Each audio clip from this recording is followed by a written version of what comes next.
Alright guys, and welcome back to the Saints View, the channel for some content for another video on the channel. Last night we saw Saints return to Premier League action with a very convincing 3-0 win against Norwich at Carrow Road with Ings, Armstrong and Redmond all on the score sheet. It was the first game in over 3.5 months, so there were a few things that we thought could have happened, but to be honest it felt like quite a convincing all-round performance. However, behind closed doors is still something we're getting used to, and so here are 5 things we learned from the game last night. But before we get into it, do make sure you have subscribe to the channel. We're on the road to 3,000 subscribers, so the sooner we can get there the better. Your support on our live streams last night was excellent, so thank you so much for that. Also make sure you're following us on our socials. Right, let's get into the video.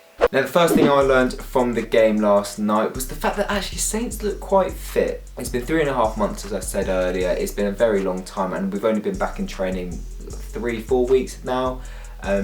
But it seems as if we didn't really go away. We look fit, we look ready, and you know, Ralph didn't really have to make any substitutions for a long time. And even though we did look fit, I have to say that around the sort of 65th minute mark, it kind of felt that the likes of Ings and Armstrong, Obafemi to an extent as well, were starting to look a little bit tired. You know, Ward-Prowse and Redmond are well known to be our fittest players, but I kind of felt like everyone was getting a little bit tired, but they coped. And that does take me on to my next point. Substitutions. They were way too late in my opinion. Ralph hasn't changed his stubbornness when it comes to substitutions, and to be fair, I think 85th minute is probably his personal record for how late a first substitution was made. We can make 5 subs, but yet we're still leaving it to the last minute. I know we were 3-0 up, we were cruising, could have gotten more goals, but there are players on that bench that need game time and could actually help us massively in the future over the next couple of weeks as we sort of come to the end of the season. You know, my personal perspective, I didn't think Obafemi was that good. I know he played a part in the first goal, but I would have had Adams on for him a lot earlier. And you know, Walker-Peters came on for Valery.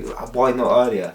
In my opinion, Valery was okay, but I think he was our worst performing player yesterday. We can't be waiting until just after the 80th minute to be making substitutions, especially when we have the opportunity to make 5. And I mentioned his name just then, Nathan Redmond. I think Saints fans underestimate how big a presence he is in this side. When we were doing kind of badly before the lockdown came in, Redmond was injured and I think we missed him massively, and it's only now that we're starting to realise that he got his goal, and in that second half particularly he was immaculate going forward, looked incredibly creative. Sometimes the final ball wasn't right there and he took an extra touch when he didn't really need to.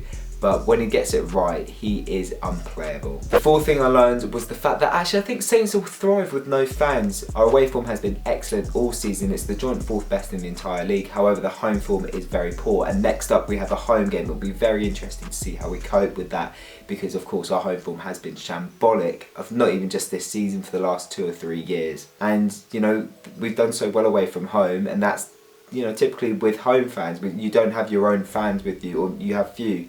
So potentially we could actually do quite well. I do think we could. I mean, look, we played excellently in that second half yesterday, so it's a good start. And then finally, the 5th thing we learned, which was something actually we learned from the Bristol City friendly, Ralph has his faith in the youth. Nathan Tella made his Premier League and Saints debut yesterday, albeit it was for about 5-10 minutes. However, it proves a point that Ralph wants to play the players that are in the sort of under 23 and under 18s that deserve it. Smallbone came on as well, and of course Valery was starting. So you know, we have faith in the youth, and I think we could see a few more reserve players get given their debuts. Alright guys, thanks so much for watching the video. If you have enjoyed it, leave it a like and make sure you have subscribed to the Saints View. We're on our way to 3,000 subscribers, and the sooner we can get there the better. Make sure you follow us on our socials as well, turn notifications on so you don't miss a thing, and we'll see you in the week ahead of Arsenal at home. In a bit guys.